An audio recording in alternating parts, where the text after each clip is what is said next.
BNP Paribas présente la Net Agence. Restez connectés à votre vie avec la nouvelle agence sur Internet de BNP Paribas. Ouvrez votre compte en ligne.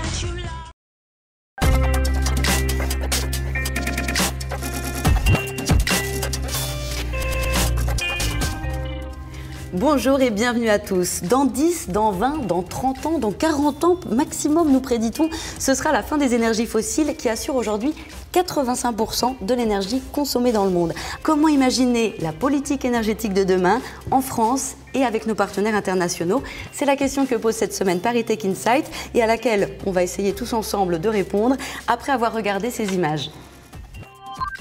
Les dernières péripéties de la crise pétrolière aux États-Unis le prouvent.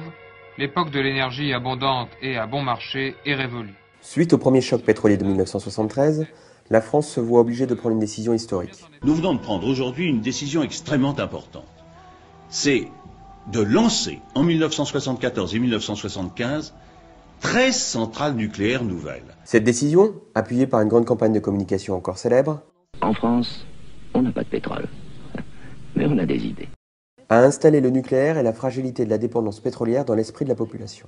Pendant 30 ans, la France s'est appuyée sur ce mixte énergétique pétrole-atome.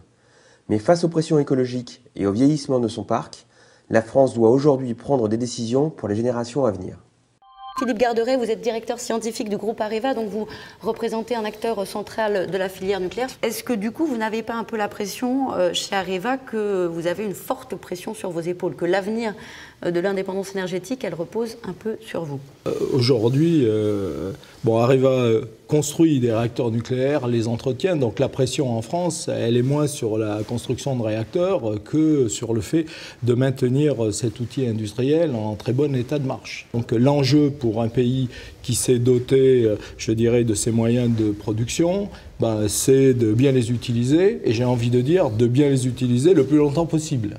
Récemment, le président de la République a commandé à François Roussely un rapport sur l'avenir de la filière qui pointe quelques lacunes, notamment le retard de construction de l'EPR de 3e génération à Flamanville. Comment est-ce qu'on va réussir à revaloriser notre avancée technologique en matière de nucléaire par rapport au reste du monde? Aujourd'hui, on a des acquis technologiques par le fait qu'on a construit beaucoup de réacteurs. Donc, bien sûr, ça donne une expérience importante. Il faut savoir aujourd'hui qu'en même temps qu'on acquiert cette expérience-là, les exigences deviennent de plus en plus importantes. Alors bien sûr, quand vous êtes en train de fabriquer un réacteur, 2 réacteurs, comme c'est le cas en Finlande ou à Flamanville, tout le monde pointe du doigt qu'on peut avoir 1 année, 2 années de retard, que ça va coûter. Le vrai sujet aujourd'hui pour le nucléaire, c'est est-ce qu'on va fabriquer 300 réacteurs de plus dans le monde? Ça, c'est un vrai sujet. Vous verrez, quand on en sera au 200e, on parlera un tout petit peu moins des retards sur le premier. Alors j'ai envie de me tourner vers Jean-François Münster. Vous êtes le directeur scientifique de Total. Vous connaissez très très bien le marché international. Mais alors justement, peut-être que vous savez où vous tournez, vers quelle source de nouvelles, vers quelle nouvelle production d'énergie vous tournez? Alors, en même temps qu'on n'imagine pas que les énergies fossiles s'épuisent si rapidement que cela. Même pour le pétrole, vous êtes plus optimiste? Oui, mais le problème n'est pas comme cela. Le prix de l'énergie dépend de l'écart entre la demande et l'offre, à l'échelle mondiale, sur un marché mondialisé. Et cet écart entre la demande et l'offre va s'accroître à cause de la croissance des pays en développement et à cause du plafonnement de notre capacité à augmenter la production pétrolière et gazière. Et dans ces conditions-là, cela crée des tensions sur le marché du pétrole. Et à ce moment-là, les prix deviendront importants. Bien avant que la production commence à décliner. Les prix et les risques également. La marée noire a eu lieu il y a quelques mois. Alors il y a des risques technologiques, comme toute industrie, oui. Mais néanmoins, en ce qui concerne le forage, on va vers des techniques de plus en plus dangereuses. En tout cas, c'est ce que pointent les associations vertes. Vous savez pourquoi on va vers le pétrole profond? Parce qu'on n'accède pas facilement au pétrole facile. Il y a du pétrole très facile à exploiter en Iran, au Venezuela, en Russie. Et la politique se mêle de... Oui. Et à quel moment vous considérez que la balance entre dangerosité et rendement ne vaut plus le coup, le jeu n'en vaut plus la chandelle? C'est un choix de société, c'est pas un choix d'une entreprise. C'est l'ensemble des sociétés qui doivent juger entre les risques de n'importe quelle activité et le bénéfice qu'elle en tire. Denis Clodic, vous êtes directeur adjoint du Centre énergétique et procédés responsable du CEP Mines Paris Tech. Pour répondre à mes questions, alors je me permets de vous l'adresser à vous. Vous êtes également optimiste quant aux réserves en énergie fossile, en particulier les réserves en pétrole? Je dirais l'horizon n'est pas les 40 années qui viennent. Par contre, moi j'insisterai sur une chose. D'abord, expliciter le fait que l'électricité n'est qu'une part de l'énergie finale que nous consommons. Que majoritairement, nous utilisons des combustions, que ce soit pour le bâtiment, pour les transports, c'est totalement évident, et pour l'industrie. Donc je pense qu'il faut toujours garder à l'esprit qu'on s'occupe à la fois de la production de l'énergie et de la consommation de l'énergie. Dans la consommation d'énergie, il y a énormément de progrès à faire.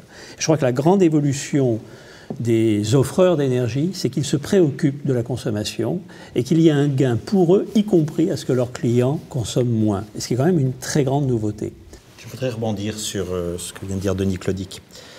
Dans un futur énergétique, et en particulier un futur énergétique compatible avec les contraintes de réduction des émissions de gaz carbonique, il est clair que la clé de la transition, c'est l'efficacité énergétique. Dans l'industrie, cela fait longtemps que l'industrie travaille sur l'efficacité énergétique parce qu'elle a un double bénéfice.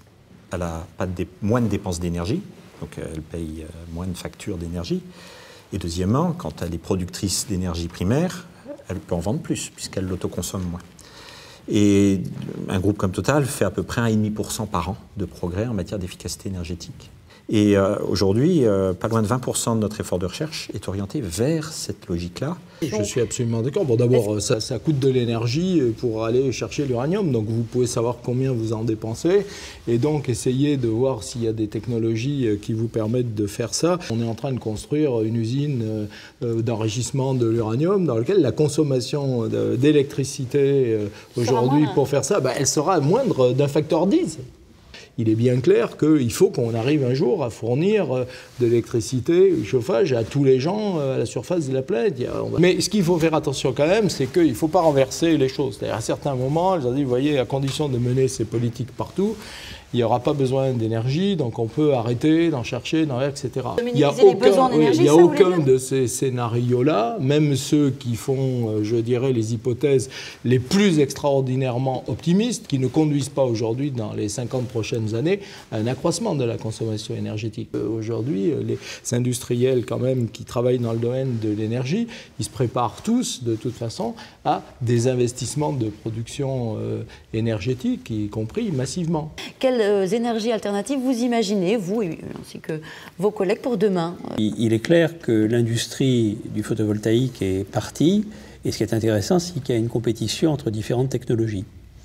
L'autre chose qui est évidente aussi, c'est que l'éolien a pris son envol, sans jeu de mots, et d'autre part, les investissements sont aussi extrêmement grands.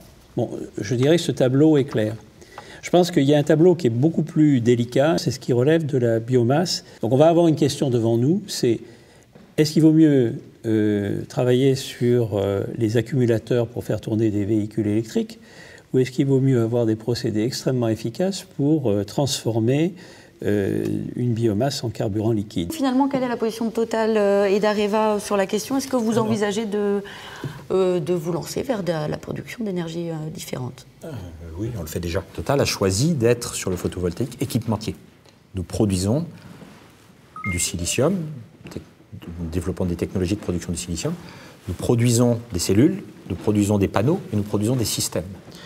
Deuxièmement, nous sommes sur les technologies de transformation avancées de la biomasse en carburant, ce qu'on appelle les deuxième et troisième générations. Bon, nous, on est dans l'éolien, mais dès le début, on est allé dans l'éolien offshore, dans le gros l'éolien. Alors nous, on n'est pas installateur, on n'est même pas fabricant de système, on est technologue, on fabrique des éoliennes. Ça représente quoi par rapport à votre cœur de métier, pour avoir une idée? Aujourd'hui, ça représente quelques pourcents de notre cœur de métier. On est dans la biomasse depuis longtemps, mais là aussi dans un secteur complètement de l'autre côté, c'est dans la biomasse, j'ai envie de dire, de déchets, c'est-à-dire des résidus.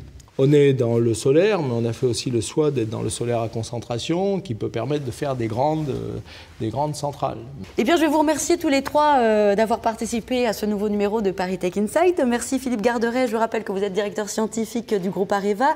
Merci Jean-François Master, directeur scientifique du groupe Total. Et enfin, merci à vous Denis Clodic, vous étiez notre expert autour de cette table. Vous êtes le directeur adjoint du Centre énergétique et procédés, responsable donc du CEP Mines Paris Tech. Merci à tous les trois. Merci aux Mines Paris Tech de nous avoir ouvert les portes de leur bibliothèque, en l'occurrence, puisque c'est là que nous nous trouvions aujourd'hui pour cet enregistrement. On se retrouve dans une semaine. Cette émission vous a été présentée par la Net Agence, la nouvelle agence sur Internet de BNP Paribas.